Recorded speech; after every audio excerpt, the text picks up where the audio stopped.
Hello artists, here I am with Emmylou the art dog. We're going to make artwork using dots today, and I'm going to read you one of my all-time favorite stories, okay?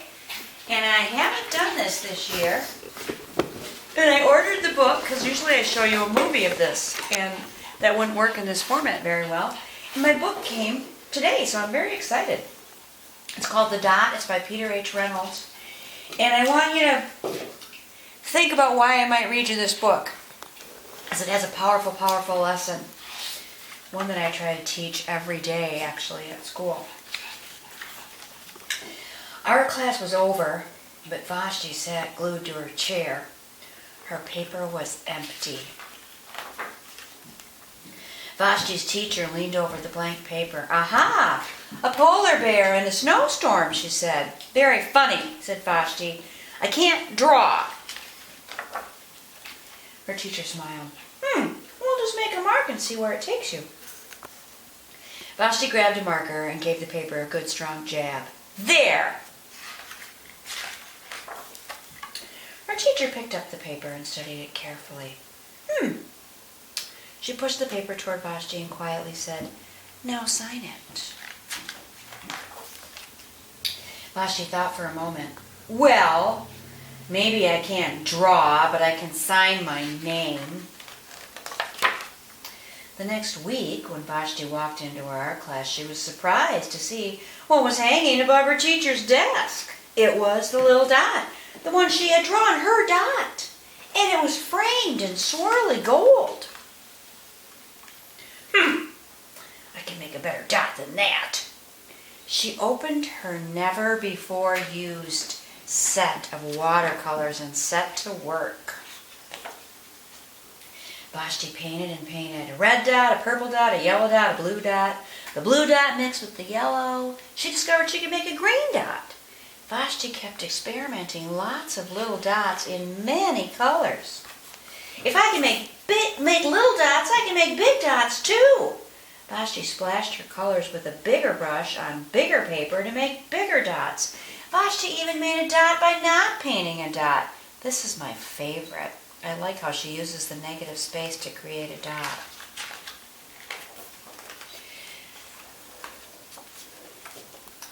At the school art show a few weeks later, Vashti's many dots made quite a splash. Vashti noticed a little boy gazing up at her. "You're a really great artist. I wish I could draw," he said. "I bet you can," said Vashti. "Me? No, not me. I can't draw a straight line with a ruler." Vashti smiled. She handed the boy a blank sheet of paper. "Show me." The boy's pencil shook as he drew his line. Vashti stared at the boy's squiggle, and then she said, "Please, sign it." I bet you figured out why I read this book. Because it's about not giving up. It's about how your art doesn't have to be perfect. You don't even have to be a good drawer to be a good artist. What if you like clay? What if you like collage? It isn't even about drawing. So here's a big dot painting that I made. And I made a mistake. I blobbed some paint on here by accident, so then I decided to put a bunch more blobs so it didn't look like a mistake. I often do that when I make mistakes. I just leave them, I don't start over, and then it changes my artwork for the better. Here, I made dots by very gently putting my brush in the watercolors and tapping it. Here, I made different kinds of dots and tried out some different watercolor techniques, which I'll teach you. And this one is a marker version. It's not finished, but I was kind of inspired by Vashti's dot without making a dot, and I was going to make more dots around here. So you don't have to do this in paint. Not everybody has paint at their house. You don't need paint. You can use any art supply you want. So I am going to start with my lightest color first. And I bet you all remember why I do that.